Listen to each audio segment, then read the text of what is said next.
This edition of XPRIMM Time for Business is about a new beginning in the history of Romanian insurance market. ERGO is now a player on the non-life sector. We'll be finding out more about the reasons behind this decision and the future plans from Mr. Thomas SCHOLLKOPF, member of the Board of Management of ERGO International AG, responsible for Europe. Welcome to Romania. Thanks a lot. Welcome to Romania to you and of course to ERGO as a non-life company player in the market.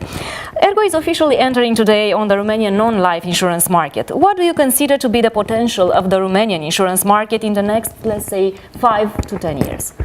First of all, let me say that we are very happy that we are entering today, so that we made it finally, because it was a long ongoing process. So after our decision that we say, okay, having the life company, which is now in place until 2009 already, so we are interested from the very beginning also in the non-life business. So, and therefore having the opportunity to take over Credit Europe Asigurari was a big milestone for us to be a bit broader in a setup in Eastern Europe. Why Romania? I think it's obvious there's still a huge potential in Romania. Romania is one of the biggest countries in Eastern Europe. So after Poland, let's exclude for a time being Ukraine, because it's a bit difficult in Ukraine right now. But Romania is a huge potential, first of all, considering the population we have here, and second, the quite low penetration we see here in the insurance business. So therefore we see a lot of potential there, and then it's very good for us to be there in the very beginning. So it's not a real mature market, so we see also a lot of opportunities to professionalize the market a bit with all our expertise we have in the group. So, and therefore again, for us it was quite important, and it was a good step forward having that kind of opportunity. We will do further on our job in the life business with our cooperation partners. We have also there a lot of potential what we see there, beside the fact that we are quite happy about the year 2016, because we got now a remarkable market share, and also concerning the profitability we are quite happy. But as I said before, the non-life business is for us from utmost importance. So, and therefore we took over this kind of opportunity, and we are happy to perform that in the next and in the upcoming years. If you ask me about the potential, first of all, we have already an existing company which has already business, so the portfolio is quite healthy what we have there. So, but for the time being, we are very much focused on casco business. So, and there will be some other options we will explore in the next future. So we will focus on the retail business. If there is an opportunity to go also to, let's say, small commercial SME business, we will do that as well, a bit more than we did before. For the time being, we are not much interested in industrial business. So, but again, the focus will be to explore what we can do together with the brokers on the retail side. Great. It's great to hear a big name like ERGO believing in the potential of the Romanian insurance market, because, as you know, the context is not the best one to say right now. So what are the goals and the objectives of ERGO for the Romanian insurance market? What are the lines of business that you want to focus on? You've told us about retail and also about casco. You have courage to enter this motor segment because it's not the most profitable one, to say so, in Romania. How about MTPL? Are you thinking about that as well? Not right now? I think we explored it in the very beginning, because when we decided to take over Credit Europe Asigurari after a quite long ongoing process, it was, let's say, our aim from the very beginning to explore as well the opportunity for motor TPL business. Because it's not so usual, especially if you look to Western European market, that casco is sold standalone. So normally if you buy motor TPL business in Western Europe, so you are buying from the same provider also the casco policy. So, and I'm quite sure that will be also the case in Romania and also in the other countries where casco is still separated. So therefore from the very beginning we saw the existing portfolio and the existing cooperation with the brokers as a basis. What we wanted then later on to explore. So now we have to do our homework. So we are in the midst of exploring a business case for motor TPL business, because again, first of all, to realize also a remarkable size, what we are aiming for. So, and we are also aiming for a quite substantial market share. So we are quite sure that we cannot do that on a long-term perspective without motor TPL. And the next that broker and customer will, let's say, say, maybe not tomorrow, but in some future, they will ask motor TPL and casco more or less from one provider. So, and that's what we are striving for. Again, we are exploring that currently, working on the business case. If the business case is done, we will go to the FSA to apply. So, and then let's see, we are not in a hurry in doing that, but on the other side, we see still right now some market potential, because as you said, on motor TPL, as you said, the market was not such profitable, no? But in opposite, we saw a quite remarkable price increases the last year. So I know that it was also a public discussion about it and about the ceiling. But what we see now, and that's also confirmed by Milliman, that now the prices are on a level which is affordable. No? So, and the question will be if that will be also to be continued, no? Or if there are, let's say, also then some competitors are going to, let's call it dumping policy. So, but from my perspective, I see that the market is going now in the right direction. So when we might see such a decision by the end of the year? I wouldn't fix myself when. We are working on that. That is also a bit depending about other initiatives we have in the group, because we, let's say, some decisions or even the execution take a bit more time in ERGO and Munich Re. But if we are doing something, then we are doing that seriously. So, and when we decide to do that, it will be really a serious approach. It will not something like a try and error. Therefore, I think it's too important. So. But if we decide to do that, we will then also speed it up. So there is not a concrete time frame. So, and therefore I do not want also to put now something in an expectation level. But you can be sure that we are working hardly on that. You've mentioned more than once the collaboration between ERGO now and the brokers. Is the good relationship between Credit Europe, Asigurari and the brokers one of the reasons for ERGO choosing Credit Europe as the way entering the Romanian insurance market on the non-life segment? Yes, for sure, because there are different opportunities, or for us, we had different opportunities to enter the Romanian non-life market. To make the long story short, even acquiring some of the big ones, with all the problems they had at that time. The opposite is to do it like a greenfield. That's also what we are doing in different countries. Then it takes quite long. And the question is if you have so much time.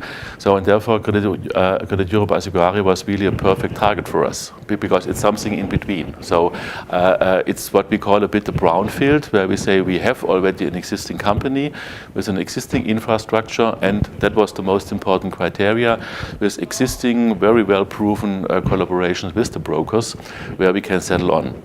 So again, for us, it was the main decisive, or the main criteria that we have already that cooperation in place, and that it's more or less a healthy company.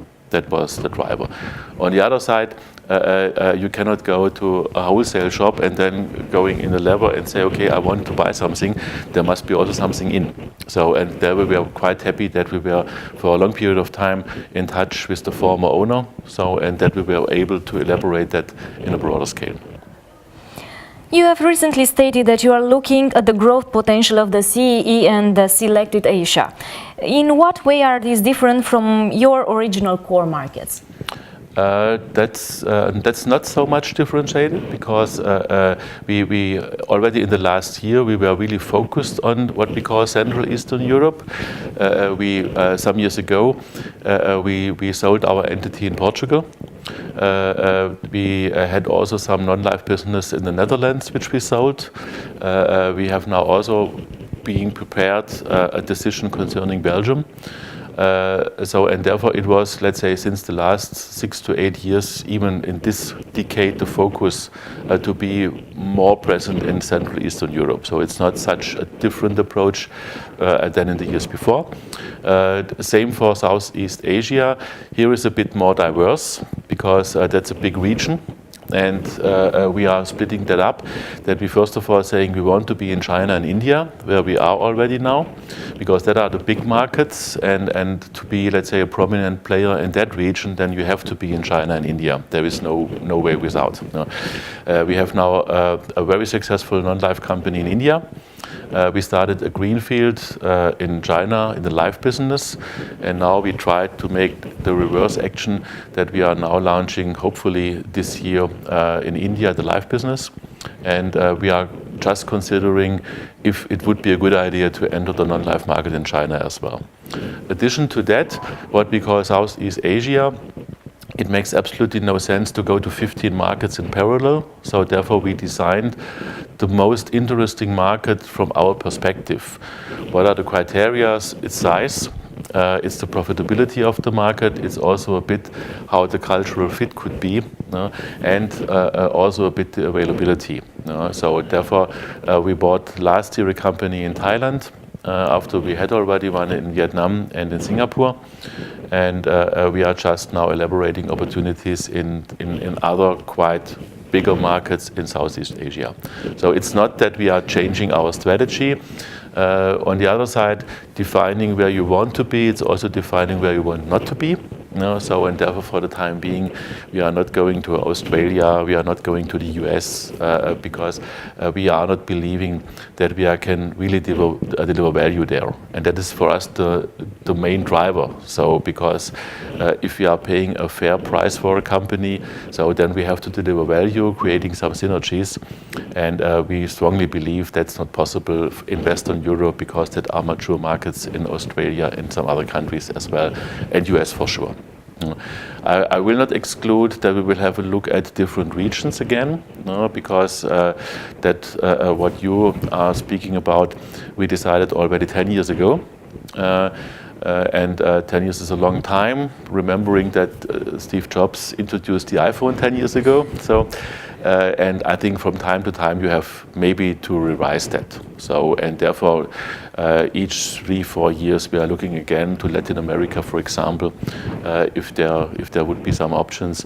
But we would not do that the same as for Central Eastern Europe and Southeast Asia on a single country perspective. So entering a region makes only sense if you have an opportunity to do more than one country. Well, it's been a nice travel around the world. Yeah. Coming back to the CEE markets, because this is what's of great interest for us. What changes do you think would be the most important for these markets in order to provide a better environment for the insurance business's growth and profitability? I think first of all you have to consider the current status of the market. So that's heavily driven by penetration and density of the insurance products, and you can really compare it quite easy. So we know that Slovakia, for example, is on a level which was Portugal 8 years ago.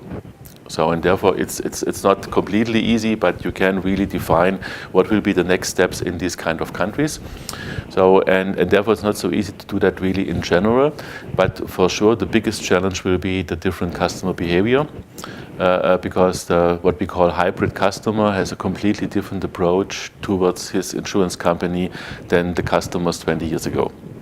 And that could be also the situation that, especially in the emerging markets, the customer will speed up and they will scratch out some levels which we had in the mature markets. So, and therefore, to take care about the digital, the hybrid customer and using all the opportunities we have to go digital. So that is, from my point of view, the biggest challenge we have, because we have to accept that the need of the customer is different. So, and what we saw, especially in the mature markets 15 years ago, that we are defining how to communicate with the customer. That's history. So the customer will define how to communicate with us, and it will be not only one direction. So I'm really 100% sure there will be the need for personal consultation. So we need also in the upcoming years brokers, we need also agents, we need bank employees who are selling our products. But we need as well, maybe for more convenient products, also the opportunity for the customer to buy the product directly from the website. Or going completely direct, and if a customer wants to go direct and very, very digital, he, for example, don't want to have any paper anymore. So, and then the next level will be, how can we organize the claims handling in a by far more convenient way? No, because today, okay, I have to apply, I have to make some paperwork, I have to go to a garage, and you can already, if the damage is on the car is not such big, you can take your smartphone, walk around and doing a movie for 2 minutes, and there is already technique behind that you can really apply direct for the compensation of the damage. So, and that are issues which we have to work on, and there I see really a huge potential even in the emerging markets, because again, I'm quite sure they will scratch some levels which we had in the mature markets for the last 15 years. So you already feel the pressure of the digital era upon the strategy of the company. Yep. Will you have some special products or programs or plans in this regard for Romania? Are you thinking about online sales or things like this? No, I think online sales will not be the first priority. No?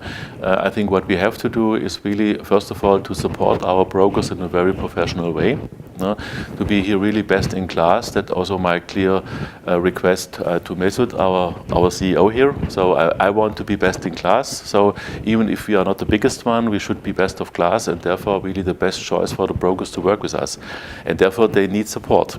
So, and support means on the one hand side to administrate themselves, but also, let's say, to be better prepared for the communication towards the customer. Because the customer will have communication not only to an insurance company, he must have also communication with the broker.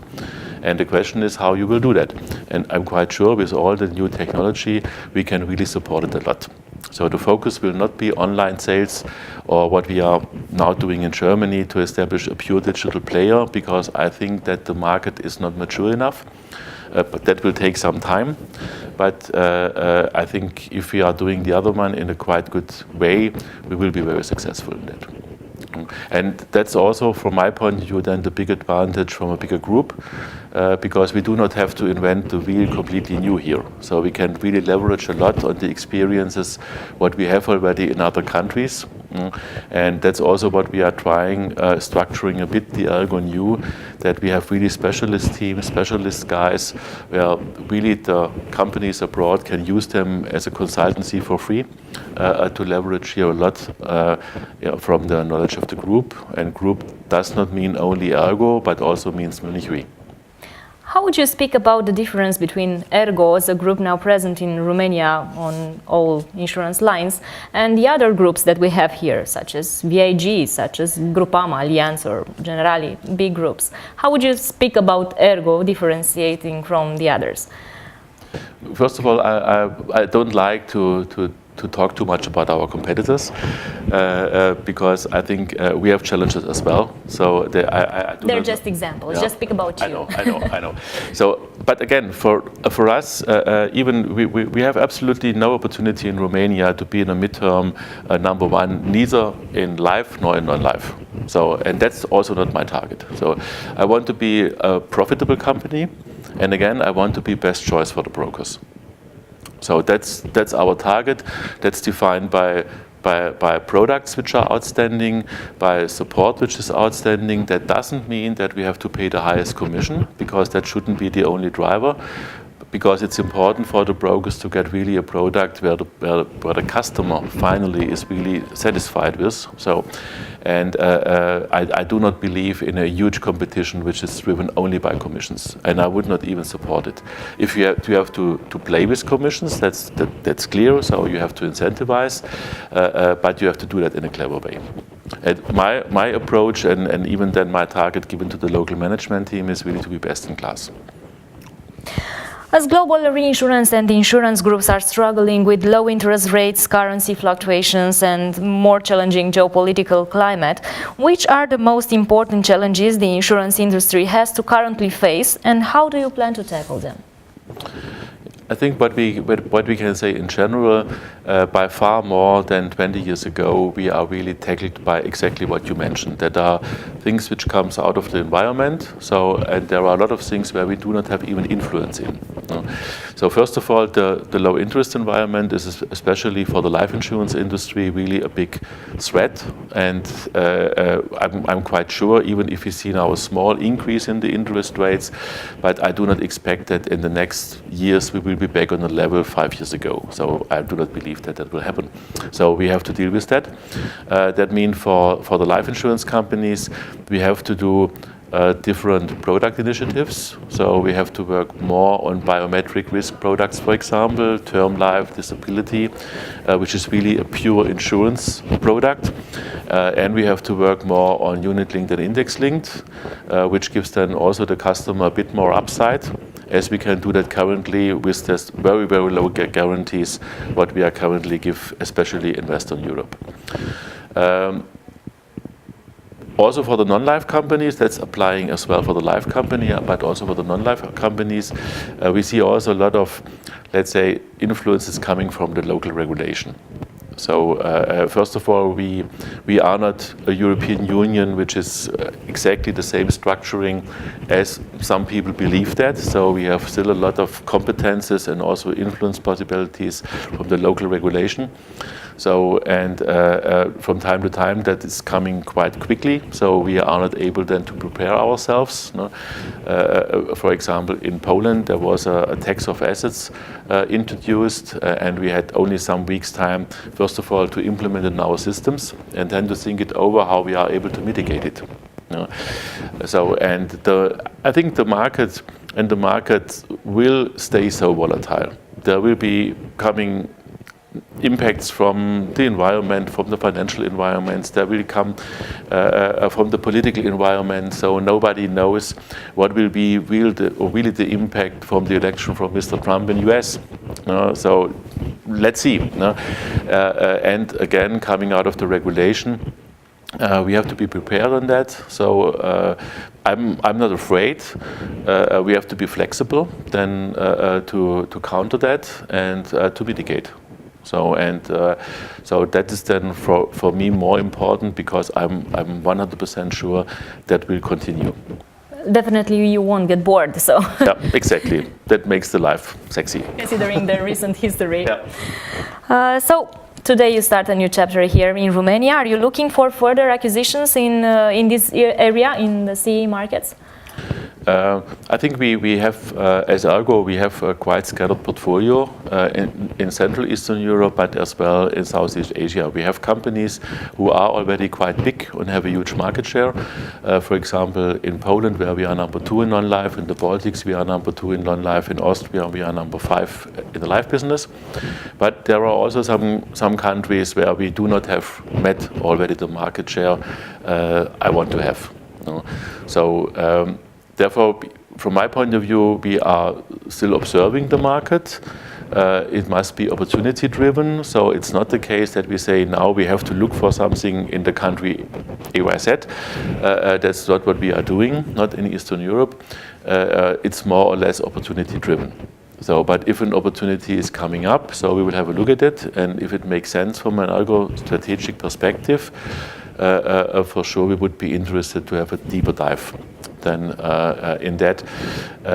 But I think to have really a structured approach, that's for the time being more the situation in selected Eastern Asia. Well, we'll be looking forward to hear more about these opportunities when they arrive. Thank you very much for this interview, and thank you. Again, welcome to Romania, and good luck with your activity here. Thanks a lot. It was a pleasure.